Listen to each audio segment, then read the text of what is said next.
Hello, guys. Thank you very much for joining in. Hi, this is Ganesh Naik. I help finance professionals and students to excel in their career and become a better version of themselves. And I also help students preparing for FRM and CFA exams. And today I'm back with one of my students' interview. He has been able to clear FRM Level 1 in his first attempt. He's going to be talking about his journey of how he has been able to clear the exam, what is the process that he followed, and what are the challenges that he faced while preparing for the exam. Okay, so we have with us Vishal. He's been able to clear FRM Level 1 in May 2023 exam. Vishal, first of all, thank you very much for taking out time and talking to us. And also, if you could give a brief to the audience, when you started your preparation, what was your status at that point in time, overall experience and all?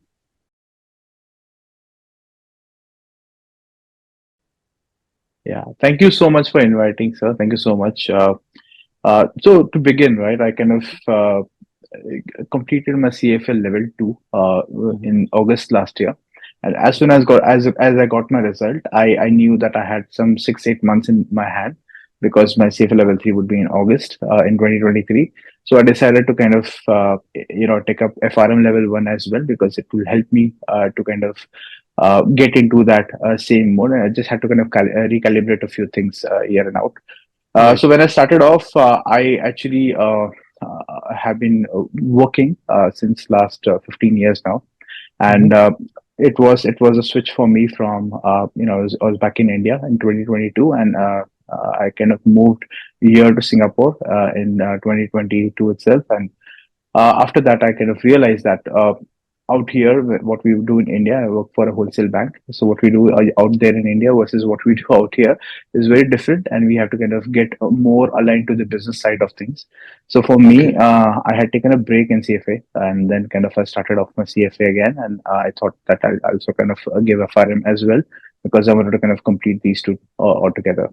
So when I started off with CFA, I was done in August exam, and after that, I tried to kind of see, and I kind of heard your name from a few of my colleagues, and I thought I'll give you a quick call. And at that Okay. point in time, if you remember, 5 to 6 lectures have already kind of passed, and he said, you know what, 5, 6 lectures are already done. You can kind of catch up in the recording sessions, and I said, yeah, fine, let's do it. So I kind of made up my mind, and you're very clear about it. Only if you're giving it in May, only then give this attempt. Otherwise, don't give this attempt right now. I said, no, I have to kind of do it because that's only one way I have to kind of give it. Otherwise, it will kind of like clash with my level 3 preparation for CFA. Perfect. And when you started your FRM journey, what was the overall years of experience that you had?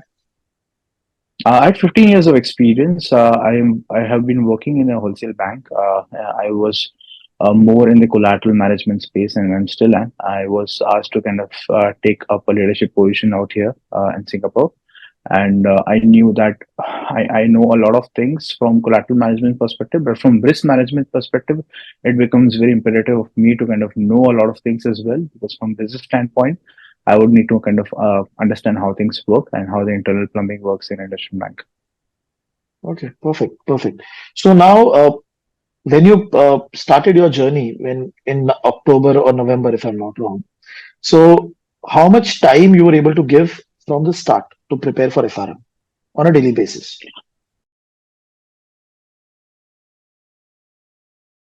Yeah, so this was a huge problem for me, to be frank, because in the start I was not able to give any kind of time. In fact, I struggled for a couple of months in October and November because anyway I was kind of a bit late.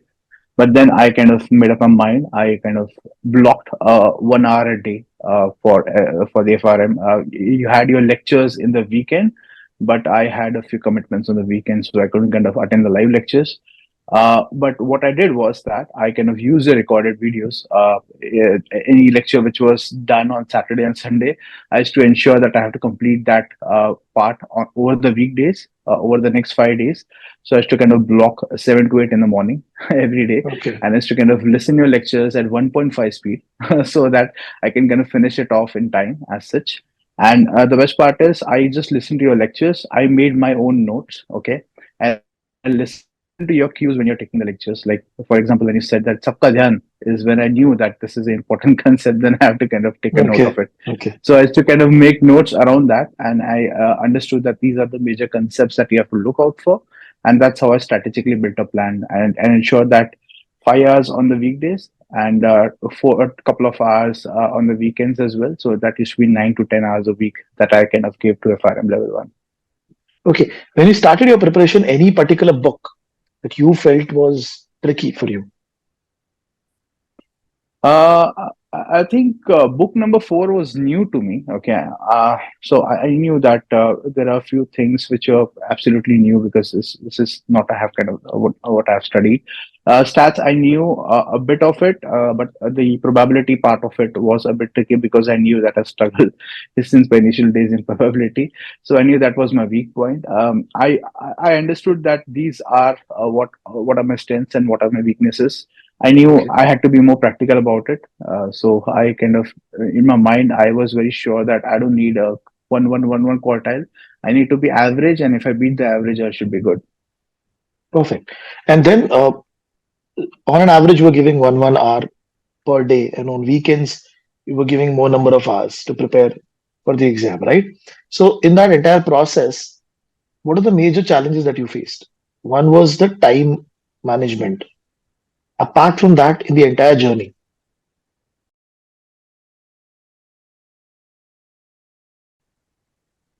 I think apart from that, there were a few concepts which I thought that I need a better understanding of.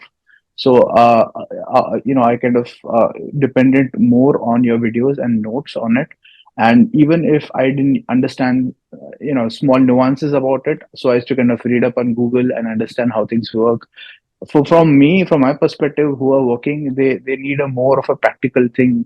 I like visualization. I like some different explanation with examples which will help me kind of understand better. But I think mostly it was done in your videos as such, one or two things here and there. I used to kind of do my own research and how does it work actually in the real world, and to get a more clarity as such. So Okay, that was and one part. Yeah. yeah, yeah. Please Go go ahead. ahead. Yeah, and secondly, many a times I knew that whatever timetable I made, it was sometimes not practical. Maybe it was I was being too optimistic about it, but then I kind of ensured I recalibrated my timetable. Even if I didn't get 1 hour during the day, I has to ensure that I break my 1 hour schedule into 15 minutes. So it kind of converts into 1 hour during the day. So I used to do 15 minutes concept in the morning and then in the lunchtime as well. And if I have some time in the evening, I used to kind of cover that up. Okay, perfect. And when was the time that you completed your one full reading of the content? I think I completed with you as soon as I think in March we were done with the prime of the content. Maybe a few things here or there were still there, but I knew that those things were not as important as well. But I think the rich content of it or the easy pickings were already done by February or March. What I used to do is that over the weekends I knew that I don't have much time, so all the videos which you kind of posted in the app, I used to read it through the weekdays, and on the weekends I used to practice those to ensure Okay. that I don't forget them.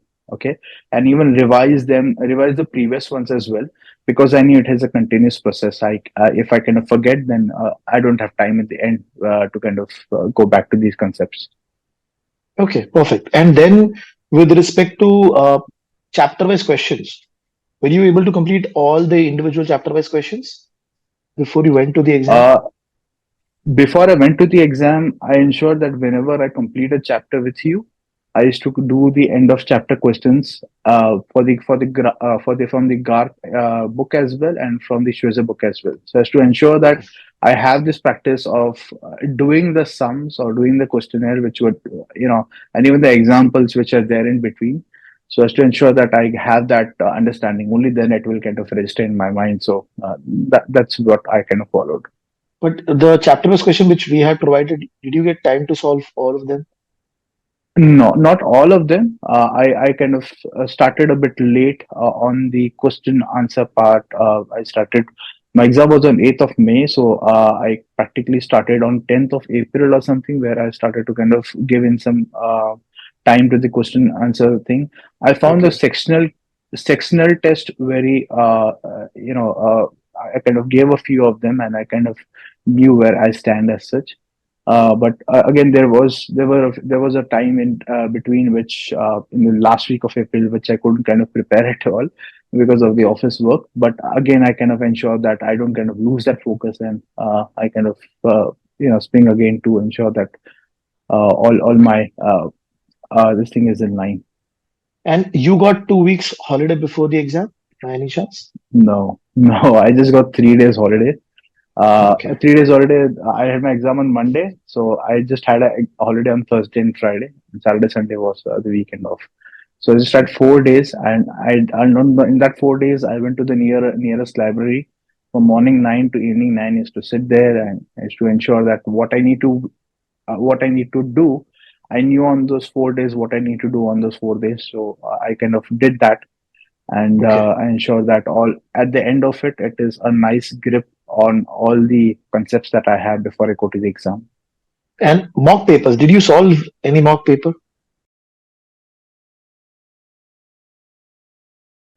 Yes, I solved two mock papers from your end, and I solved all the GARP mock papers for 2023. Okay, I Hmm. tried doing for 2022, but I couldn't kind of complete it as such. So I kind of left it in half, but I just kind of went through the bigger ones.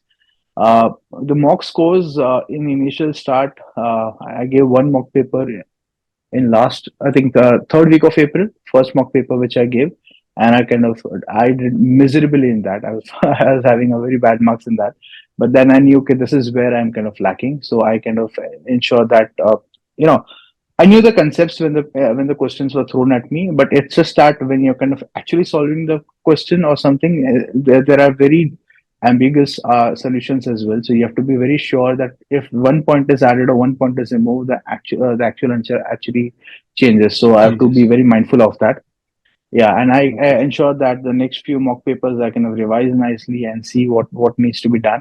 I did that, and the next mock papers, the score increased, and by the last mock paper in the GARP, I scored around 70, close to 70. So I was very happy on that. Wow. Wonderful. And then when you went to the exam, what happened in that first 1 hour? How was that? How were the questions that you were getting in the first initial 1 hour? The first 1 hour, right, was uh, frankly I was a bit tired, to be frank, because I kind of studied a lot. So I ensured that I have that energy, and I had to kind of give my papers in such a way that the first 1 hour, 1.5 hour, I have to kind of not focus that much on numericals.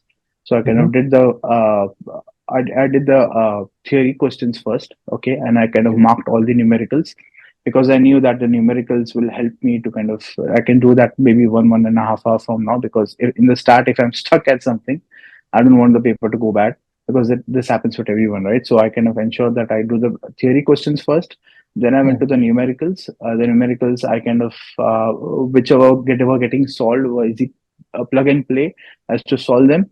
The other ones, again, I used to kind of revisit them if they were a bit more complicated or something.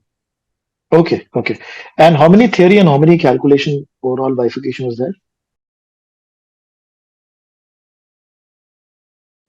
I think 30% practical and 70% theory, to be very precise. So from the practical content, the calculation based content, how much do you feel you were confident on in when you were solving? Or you can say it, how many you felt easy or how many you felt tough? I think out of 30, I would say around 20 to 25 were easy. Okay, it is just that you have to remember the formula and what is exactly being asked. Reading the questions is very important, because very a couple of places I actually saw that if I could have missed this particular part, I would have gone for a Okay. formula B instead of a formula A. So you have to be very kind of be mindful about what is being asked, and then kind of try and answer that question. There were three or four very obvious difficult questions, which I knew that this might kind of take a lot of time. I tried solving a few of them. I kind of got two right, maybe I'm sure about that, but the other two I did not get right. I was okay with that because I knew that this is going to be the case with everyone, right? So I was kind of okay with that. Okay, I'm kind of able to kind of do most of them. Okay. Okay. And with respect to the Theory part, what was your understanding with respect to easy or calculation based questions? With respect to theory, I knew the important concepts. Frankly, what helped me a lot as well was the Schwezer quick sheet, which helped me to Hmm. understand the major concepts. It was a very good snapshot for me to see what are the important theory points which Schwezer has kind of covered as such, and what has been asked in the GARP. Because in the mock exams, I used to kind of make a table that these are the theory questions are being asked, and if they ask twice or thrice or four times, I have to kind of mark all of that. So it helped me to gain that what GARP is trying to kind of ask me in the question in the exam as well, and that's the same trend which was followed in the exam. The important ones were asked, and the less important ones were random here and there. Most were the noise ones, but I think 80% you know what is going to be asked. So I was pretty much prepared for that part as such, so that helped me a lot. Okay, wonderful. And with respect to the overall paper, okay, you were able to complete it in time manner. That means 4 hours was enough for you to solve those 100 questions. Yeah, I guess so. Yeah, I in fact finished 15-20 minutes earlier than that. I took two breaks of 5 minutes each, just to ensure that I kind of slow down and just kind of want to recalibrate my mind and Hmm. just to kind of be with a fresh mind, give the next set of questions. Okay, okay. And when you came out of the exam center, was there any number in your mind that I'll get 80 correct or 90 correct? What was that number?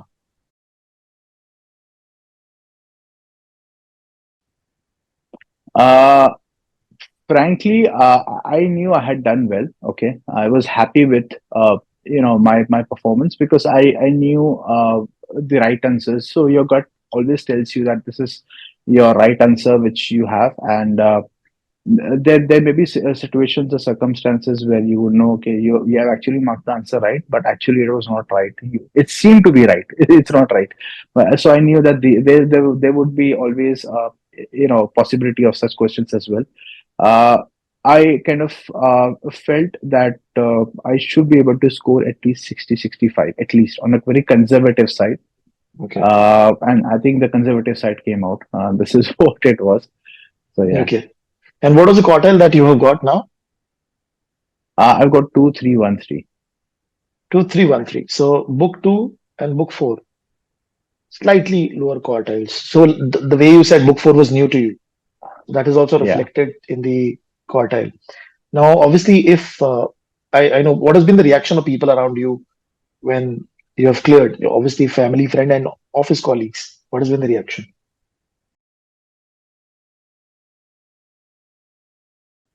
I mean, they knew that I was kind of attempting for FRM as such, and once I cleared, they were of course happy, and most of them in the office were asking for a party, but family and everyone was happy about it. But yeah, I know what happens is that once you kind of give such an exam, everyone knows that you're actually serious about it, and secondly, even in office, they know that you know things, so that makes a lot of difference.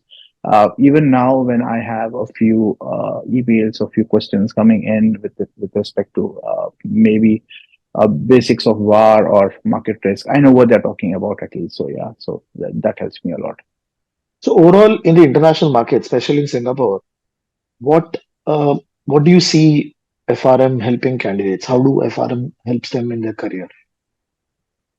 I think it gives a very it's a very technical niche that FRM provides in such markets. It helps them to see if you're working in India or Singapore doesn't matter, but it will help you to make understand what's the actual business. If you understand the Okay, fundamentals very well about how a bank works and what are they trying to do and how are they trying to do, I think FRM, I think replicates almost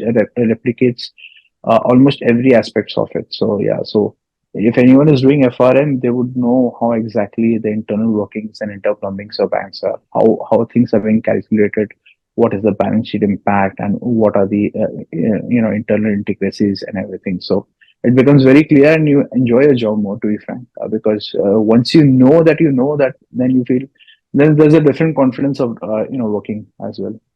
Okay. Finally, what are the three tips from your side if somebody is preparing for FRM level one? I think everyone has their own commitments. So, being very practical about your timetable and ensuring that you're sticking to it. Being it's not our usual exam that we have in college or something that we start studying 10 days before. This is not that kind of exam. You have to kind of start prepare, pretty much in advance, and it's a gradual process. So you have to kind of be patient about it, and you have to stick to it. In the mid as well, you would feel that you know what, it's very difficult. I'm not able to do it, but if you go through the grind, if you complete the whole process, just leave it onto that, because if you give you 100%, I'm sure that anyone should be able to kind of clear it.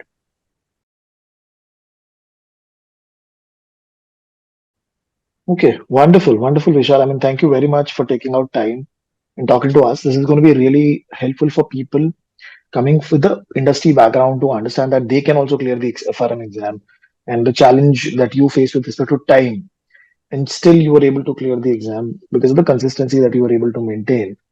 So, I think so. This interview is going to be really helpful for their motivation for their exam preparation. So, thank you very much for taking out time. No worries, sir. Thank you so much.